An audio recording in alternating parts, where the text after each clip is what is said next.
Rencontre à Valloire avec Eva et Jessica.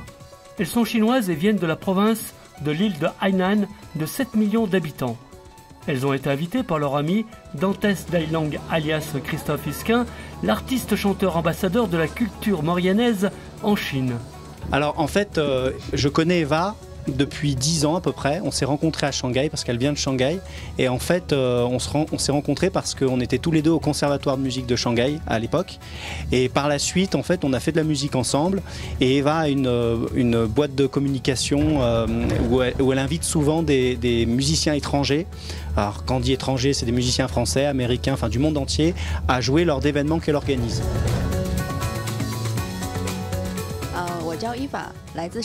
Dans l'île d'où je viens, il y a beaucoup de musique, beaucoup de culture qui se fait. Et nous avons envie de partager et de faire connaître cette culture au monde entier, et particulièrement à la France. Ici, c'est pareil. Les habitants de Valloire ont aussi envie de nous faire partager leur culture. Cette volonté d'avoir des échanges, c'est un point commun que nous avons.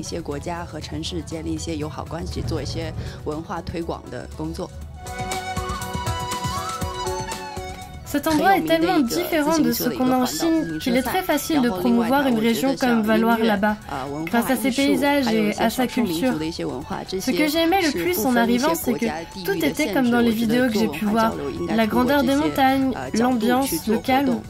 Souvent en Chine, on voit de très belles images des endroits touristiques et une fois qu'on y est, on est déçu. En arrivant ici, je n'ai pas été déçu.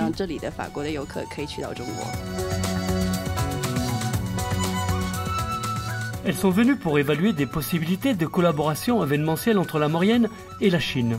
Alors pour l'instant, si vous voulez, on est sur la mise en place d'une relation amicale. On commence à tisser des liens. Ensuite, on voudrait se diriger vers le ski club de Shanghai pour essayer de les faire venir chez nous. Et puis, il est certain que nous avons aussi une proximité en ce moment avec Henri Giscard d'Estaing, le président du Club Med, qui voudrait venir s'installer chez nous et qui est un promoteur du tourisme chinois en France, évidemment.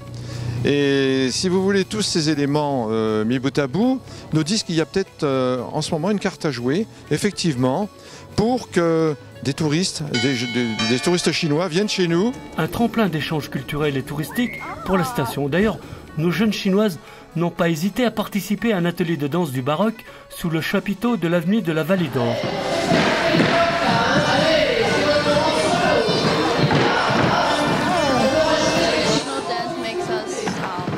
Les danses traditionnelles auxquelles nous avons participé sont joyeuses et relaxantes.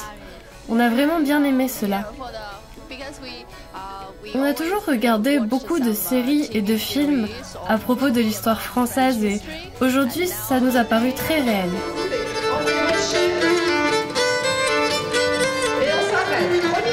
Sur mon île, il fait très chaud tout le temps car le climat est tropical. J'aimerais beaucoup voir comment serait l'hiver ici. J'ai très envie de venir essayer le ski aussi. La prochaine étape de mon voyage, c'est Nice. Mais j'aurais aimé rester plus longtemps pour découvrir l'endroit davantage. Je trouve ça dommage de devoir repartir si tôt.